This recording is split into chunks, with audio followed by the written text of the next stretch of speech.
Hello बच्चों, कैसे हो आप सभी। ज्ञानम क्लासेस में आप सभी का स्वागत है। मेरा नाम है दीपू सक्सेना और आज हम पढ़ने जा रहे हैं क्लास 11 मैथमेटिक्स का चैप्टर नंबर 1 जिसका नाम है सेट। देखिए, आप डेली लाइफ में बार बार वर्ड सुनते हैं सेट। जैसे कि अभी आईपीएल का टाइम चल रहा है, तो आप कमेंटेटर को बार बार बोलते सुनते होंगे कि विराट कोहली आज क्रीज पे सेट हो चुका है, इसको आउट करना नामुमकिन है। या फिर कोई लेडीज अगर चूड़ी खरीदने जाती है तो दुकानदार से वो जाकर कहती है कि भैया मेरे को एक चूड़ी का सेट दिखा दीजिए। या फिर अगर कोई छोटे बच्चे खिलौने की दुकान पे जाते हैं तो अपने पापा से जिद करते हैं कि पापा मुझे डॉक्टर सेट दिखा दीजिए। तो जो बार बार वर्ड आ रहा है सेट, इसका मैथ्स में मतलब क्या है, आज हम इस चैप्टर में वही पढ़ेंगे कि सेट का मैथमेटिक्स में मतलब क्या होता है। तो चलिए शुरू करते हैं। हाँ तो बच्चों देखिए, सेट क्या होता है। सेट क्या है? Set is a well defined collection of objects. क्या है set? Set is a well defined collection of objects which not change from one person to another person. Set क्या है? सेट ऑब्जेक्ट का, बहुत सारी ऑब्जेक्ट्स का एक वेल डिफाइंड कलेक्शन है। वेल डिफाइंड से हमारा मतलब क्या है? वेल डिफाइंड से हमारा मतलब है एक ऐसा कलेक्शन जो एक व्यक्ति से दूसरे व्यक्ति पर जाने पे चेंज ना हो, बदले ना। यहाँ पे मैंने कुछ समझाने के लिए आपको उदाहरण दिए हैं। जैसे मैंने पहला कलेक्शन लिया है, collection of 4 best cricket team in IPL. अभी आईपीएल चल रहा है तो आईपीएल से ही शुरू करते हैं। आईपीएल की 4 सबसे अच्छी टीम है। तो आईपीएल की 4 सबसे अच्छी टीम है, मान लो एक व्यक्ति ए है और एक व्यक्ति बी है। मैंने ए और बी इन दोनों से पूछा कि आप अपनी अपनी जब 4 आपको बेस्ट टीम लगती है वो 4 बेस्ट टीमें बताइए। तो ए कहता है कि भाई मेरे को सबसे अच्छी लगती है आरसीबी। फिर मुझे एक अच्छी लगती है सीएसके, चेन्नई सुपर किंग्स। फिर लगती है मुझे पिछली बार की विनर गुजरात टाइटंस। फिर लगती है मुझे राजस्थान रॉयल्स। वहीं मैंने एक व्यक्ति बी, दूसरा व्यक्ति एक बी, बी से पूछा कि आपको भाई सबसे अच्छी 4 टीमें कौन सी लगती है आईपीएल की। तो उसने कहा भाई मुझे भी सबसे पहले आरसीबी सबसे बेस्ट लगती है, सबसे अच्छी टीम मेरे को कौन सी लगती है? आरसीबी। फिर चेन्नई सुपर किंग, फिर मुंबई इंडियन, और लास्ट जो मेरे को सबसे अच्छी टीम लगती है वो लगती है सनराइजर्स हैदराबाद। तो यहाँ पे अगर ध्यान से आप देखेंगे तो आपको दिख सकता है कि जो कलेक्शन है वेल डिफाइंड कलेक्शन नहीं है। जैसे ही मैं ए पर्सन से दूसरे पर्सन पे गया, एक व्यक्ति से दूसरे व्यक्ति पे गया, मेरा कलेक्शन चेंज हुआ है। कुछ एलिमेंट तो मेरे, कुछ ऑब्जेक्ट तो सेम है लेकिन कुछ ऑब्जेक्ट चेंज हुए हैं। वहीं अगर हम दूसरा एग्जांपल लें, एग्जांपल नंबर 2, जिसमें है मेरा कलेक्शन है किसका? Collection of all days of a week. किसी भी सप्ताह के सभी दिनों का। मैंने दो व्यक्तियों को पकड़ा, एक व्यक्ति ए है और एक व्यक्ति बी है। मैंने उनसे कहा कि भाई हफ्ते के, किसी भी सप्ताह के, वीक के सभी डेज कौन कौन से होते हैं। तो ए ने मुझे बताया कि सप्ताह के, किसी भी वीक के जो सभी डेज होते हैं, दिन होते हैं, वो कौन कौन से होते हैं? Sunday, Monday, Tuesday, Wednesday, Thursday, Friday और सैटरडे। वहीं मैंने बी पर्सन से, बी व्यक्ति से कहा कि अब तू भी बता भाई कि किसी भी हफ्ते के सभी दिनों के नाम क्या है, क्या होते हैं सभी दिन। तो उसने भी क्या कहा? Sunday, Monday, Tuesday, Wednesday, Thursday, Friday और सैटरडे। यही मैं अगर आपसे खुद आपसे ही पूछूं कि आप खुद बताइए कि किसी भी हफ्ते के, किसी भी सप्ताह के, किसी भी वीक के सभी दिनों के नाम क्या है, तो आप भी क्या बोलेंगे? Sunday, Monday, Tuesday, Wednesday, Thursday, Friday और सैटरडे। तो ये जो कलेक्शन है सभी दिनों का, किसके सभी दिन? किसी वीक के, ये कलेक्शन एक वेल डिफाइंड कलेक्शन है। क्योंकि मैं ए से पूछूं या बी से पूछूं या सी से पूछूं या आपसे पूछूं या खुद से पूछूं, सभी एक ही जवाब देंगे, Sunday, Monday, Tuesday, Wednesday, Thursday, Friday और सैटरडे। तो ये कलेक्शन चेंज नहीं हो रहा है, एक व्यक्ति से दूसरे व्यक्ति पर जाने पर ये कलेक्शन चेंज नहीं हो रहा है। तो इसका मतलब ये कलेक्शन एक सेट है। जबकि ऊपर वाला जो कलेक्शन है वो कलेक्शन एक व्यक्ति से दूसरे व्यक्ति पर जाते ही चेंज हो रहा है, तो इसका मतलब वो कलेक्शन सेट नहीं है। तो ये collection, this collection of objects is not a set. Object का ये कलेक्शन सेट नहीं कहलाएगा। जबकि दूसरे एग्जांपल में ये कलेक्शन ऑब्जेक्ट का सेट कहलाएगा। तो this collection of objects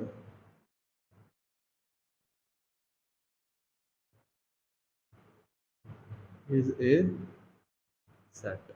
okay. वहीं तीसरा अगर एग्जांपल ले तो तीसरा एग्जांपल क्या? Collection of first 10 natural numbers. पहले 10 नेचुरल नंबर का कलेक्शन। तो मैंने पर्सन ए, व्यक्ति ए से पूछा कि भाई मुझे पहले 10 नेचुरल नंबर बता। तो उसने बोला 1 2 3 4 5 6 7 8 9 10।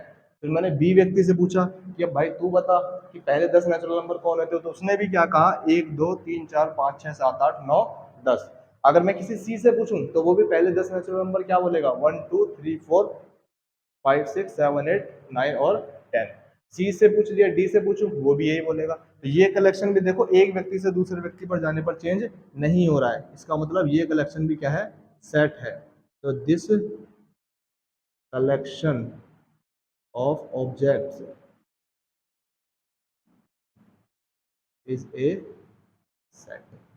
एक और एग्जांपल देखिए, ये हमारा टॉप एक्टर्स, इंडिया के 5 मोस्ट टैलेंटेड एक्टर्स। मान लो मैं ए व्यक्ति से पूछता हूँ, ये कोई पर्सन है, उससे मैंने कहा कि आप मुझे इंडिया के 5 टॉप मोस्ट टैलेंटेड एक्टर्स बताओ, एक्टर्स कौन है जो आपको सबसे अच्छे लगते हैं। तो उसने सबसे पहला नाम दिया, पहला मुझे लगता है सबसे अच्छा मनोज वाजपेयी, दूसरा पंकज त्रिपाठी, फिर नवाजुद्दीन सिद्दीकी, फिर राजकुमार राव, और उसको 5वां अच्छा लगता है आयुष्मान खुराना। वही मैंने दूसरे व्यक्ति बी से पूछा कि आप अपने बताइए कि आपको सबसे अच्छे 5 बॉलीवुड के एक्टर्स कौन लगते हैं। तो उसने क्या नाम दिया, हमारे भाईजान सलमान खान, दूसरा शाहरुख खान, तीसरा ऋतिक रोशन, चौथा उसको सबसे अच्छा कौन लगता है, वरुण धवन ओवर एक्टर, और 5वां अक्षय कुमार। तो उसके 5 सबसे टैलेंटेड एक्टर उसके हिसाब से ये हैं। तो देखो यहाँ पे भी जो कलेक्शन है वो ए से बी पर जाने पर क्या चेंज हुआ, हाँ बिल्कुल हो रहा है चेंज। तो क्या ये कलेक्शन सेट कहलाएगा, नहीं। This collection of objects is not a set. तो ऑब्जेक्ट्स का ये कलेक्शन भी सेट नहीं कहलाएगा। और लास्ट मेरा एक एग्जांपल है, उन महीनों के नाम जिनकी शुरुआत जे लेटर से शुरू होती है, यानी जे लेटर से शुरू होने वाले महीनों के नाम। तो मैंने ए से पूछा कि भाई ऐसे महीने के नाम बता जो जे लेटर से शुरू होता है, तो उसने क्या बोला, जनवरी, जून, जुलाई। बी से पूछा तू भी बता कि जे लेटर से शुरू होने वाले महीनों के नाम क्या है, तो उसने भी क्या कहा, जनवरी, जून और जुलाई। मैं खुद से पूछूं तो मैं भी क्या कहूँगा, जनवरी, जून और जुलाई। आपसे पूछूं आप भी क्या कहोगे, जनवरी, जून और जुलाई। इसका मतलब ये कलेक्शन जो है ऑब्जेक्ट्स का, ये भी क्या है, ये भी एक सेट है। तो शायद इन उदाहरणों की मदद से, एग्जांपल्स की मदद से आपको समझ में आया होगा कि सेट होता क्या है। चलिए अब थोड़ा आगे बढ़ते हैं। हाँ तो बच्चों, तो सेट के ऑब्जेक्ट्स होते हैं, उन्हें हम एलिमेंट या मेंबर ऑफ सेट भी बोल सकते हैं। ऑब्जेक्ट्स ऑफ सेट को हम मेंबर या एलिमेंट ऑफ सेट भी बोल सकते हैं, ठीक है। अगला पॉइंट है हमारा, सेट को हमेशा याद रखना, सेट को एक कैपिटल लेटर से डिनोट किया जाता है। सेट को किससे डिनोट करना है, कैपिटल लेटर से। सेट को हम किससे डिनोट करेंगे, कैपिटल लेटर से, like capital A, capital B, capital C, या capital X, capital Y, capital Z. Capital letter से सेट को डिनोट करेंगे। तो सेट के एलिमेंट्स होते हैं, उन एलिमेंट्स को हम स्मॉल लेटर से डिनोट करेंगे। सेट के एलिमेंट्स को हम स्मॉल लेटर से डिनोट करेंगे, लाइक स्मॉल ए, small B, small C, etc, इस तरह से, ठीक है।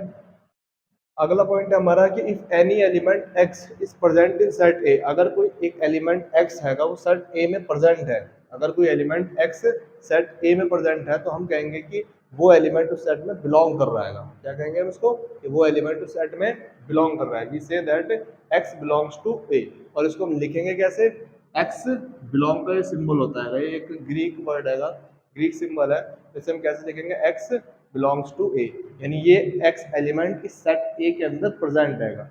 या फिर अगर कोई एलिमेंट y है वो सेट के अंदर प्रेजेंट नहीं है, तो हम कहेंगे y does not belongs to A, यानी y एलिमेंट सेट ए के अंदर प्रेजेंट नहीं है, y सेट के ए के अंदर बिलोंग नहीं कर रहा है। और उसको कैसे लिखा जाएगा, लिखेंगे कैसे, y बिलोंग का सिंबल बना के उसे कट कर देंगे। जैसे इक्वल, नॉट इक्वल को कैसे लिखते हैं, इक्वल बना के कट कर देते हैं, सेम उसी तरह नॉट बिलोंग्स को बिलोंग का सिंबल बना के कट कर दिया जाएगा, y not belongs to set A. Okay, अब मेन टॉपिक है हमारा रिप्रेजेंटेशन ऑफ सेट। सेट को रिप्रेजेंट कैसे करते हैं ये हमें जरूरी है सीखना, क्योंकि इस पूरे चैप्टर में आगे हम सेट को लिखेंगे। तो सेट को लिखने की 2 फॉर्म होती हैं, हम सेट को 2 फॉर्म से रिप्रेजेंट करते हैं। एक है रोस्टर फॉर्म, जिसको हम टेबुलर फॉर्म भी बोलते हैं। दूसरी होती है सेट बिल्डर फॉर्म, जिसको हम बस सेट बिल्डर फॉर्म इसका नाम है। पहली क्या है, रोस्टर फॉर्म, जिसको हम टेबुलर फॉर्म भी बोलते हैं। दूसरी है सेट बिल्डर फॉर्म, ठीक।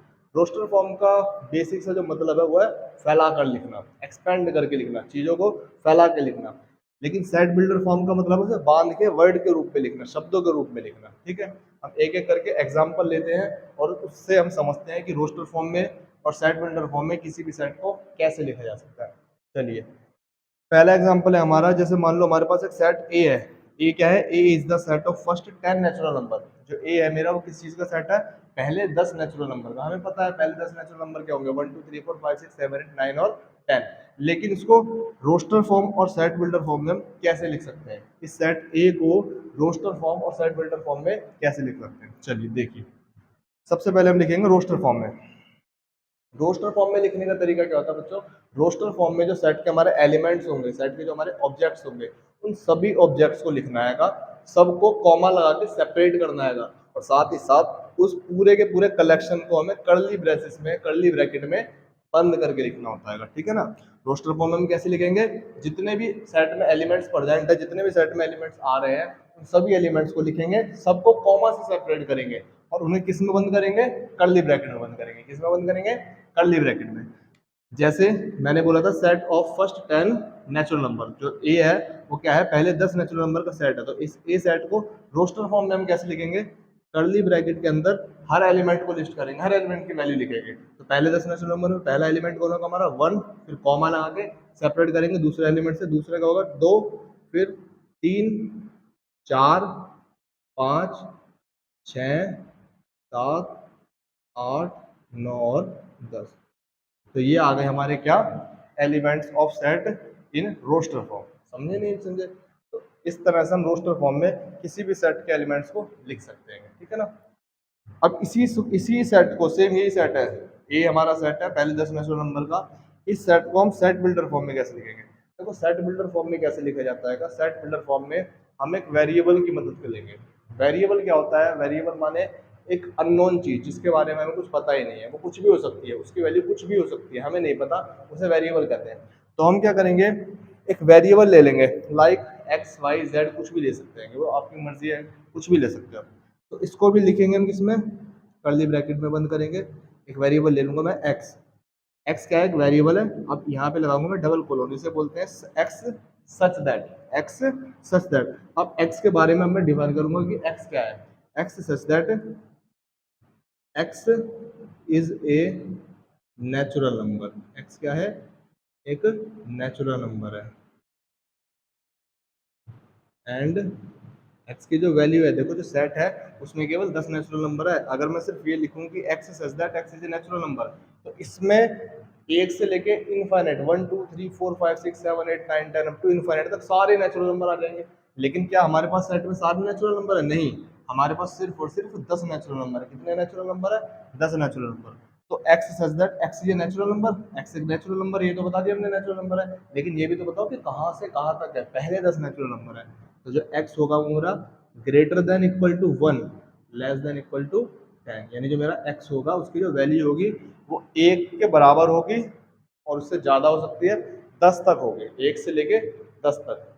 ग्रेटर देन और इक्वल टू 1 लेस देन और इक्वल टू 10, यानी 1 हो सकती है वैल्यू, 10 हो सकती है वैल्यू, या इसके बीच के जो जितने भी हमारे नेचुरल नंबर है वो सारे हो सकते हैं, यानी 1 2 3 4 5 6 7 8 9 और 10। तो ये हमारे आ जाएगा सेट बिल्डर फॉर्म में हमारा सेट ए, ठीक। चलिए अब आगे बढ़ते हैं, दूसरा एग्जांपल देखते हैं। दूसरा एग्जांपल हमारा एक सेट है बी। बी क्या है, B is a set of vowels in English alphabet. B क्या है, B is a set of vowels in English alphabet. English alphabet में वॉवल का सेट है कौन, बी, कौन, बी। तो इस बी सेट को रोस्टर फॉर्म में कैसे लिखेंगे बच्चों, सबसे पहले वही कर्ली ब्रैकेट लगाएंगे। अब वॉवल्स क्या क्या होते हैं हमें पता है, इंग्लिश अल्फाबेट में हमारे 5 वॉवल्स होते हैं। कितने वॉवल्स, 5, ए, ई, आई, ओ और यू, ये 5 वॉवल्स होते हैं। तो इन पांचों वैल्यूज को हमें लिखना है, पांचों वॉवल्स को हमें लिखना है, और हर वॉवल को कॉमा से सेपरेट करना है, कर्ली ब्रैकेट के अंदर लिखना है। तो कर्ली ब्रैकेट ए, ई, आई, ओ और,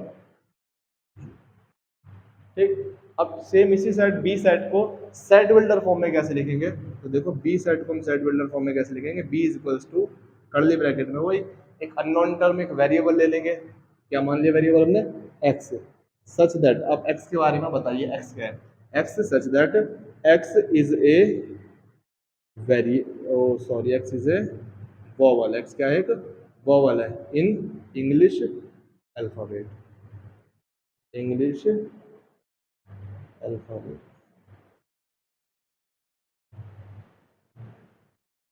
okay. X such that x is an English alphabet, x is a vowel in English alphabet. चलिए अब आगे आते हैं, अब आते हैं सी पे। C is the set of even numbers. C क्या है? सी एक इवन नंबर्स का सेट है। किसका सेट है? इवन नंबर्स का। तो इवन नंबर्स के सेट को सी को हम रोस्टर फॉर्म में कैसे लिखेंगे? सभी इवन नंबर्स को लिखते चले जाएंगे और कॉमा से सेपरेट करते चले जाएंगे। लेकिन इसमें ध्यान से देखिए, इसने सिर्फ और सिर्फ ये बोला set of even natural number.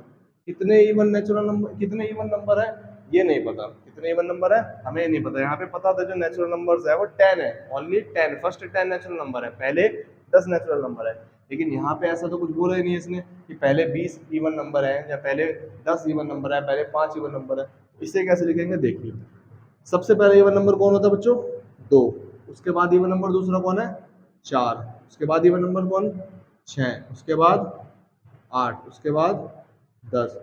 उसके बाद 12। तो ये तो चलता रहेगा। तो हम भी क्या करेंगे 2 4 6 10 8 10 12 dot dot dot dot curly bracket बंद। तो ये हो गया हमारा सेट ऑफ इवन नंबर। अब सेम इसी सेट को, सी सेट को, इवन नंबर्स के सेट को हम सेट बिल्डर फॉर्म में कैसे लिखेंगे देखिए। सी इज इक्वल्स टू, सबसे पहले एक वेरिएबल लेंगे x सच दैट, अब x क्या है? x एक इवन नंबर है। x क्या है? एक इवन नंबर है। तो इवन नंबर्स को हम कैसे लिख सकते हैं? x is equals to 2n। x such that x is equals to 2n। x such that x is equals to 2n। 2n for n even number. 2n कैसे दिखाता है? एक इवन नंबर है। अगर n की वैल्यू 1 होगी तो 2 1 जा 2, 2 आ जाएगा। अगर n की वैल्यू 2 होगी तो 2 2 जा 4, 4 आएगा। अगर n की वैल्यू 6 हो 3 होगी तो 6 आएगा। n की वैल्यू 4 होगी तो 8 आएगा। अगर n की वैल्यू 5 होगी तो 10 आएगा। तो हम यहाँ पे अगर ये देखें कि n की वैल्यू अगर एक नेचुरल नंबर है तो हमें सारे के सारे even natural number, even numbers का सेट बनेगा नहीं बनेगा? हाँ बिल्कुल बनेगा। तो n क्या होगा? x is that x is equals to 2n where n belongs to capital. N किस में बिलोंग कर रहा है? कैपिटल में बिलोंग कर रहा है। यानी एन क्या है? एक नेचुरल नंबर है। क्या है? एन एक नेचुरल नंबर। और ये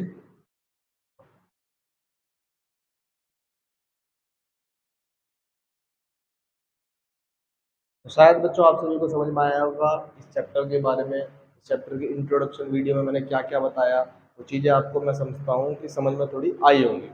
ठीक है। अब बाकी ये इंट्रोडक्शन वीडियो थी फर्स्ट चैप्टर की। बाकी अब एक्सरसाइज के ऊपर क्वेश्चंस की एक वीडियो बनेगी।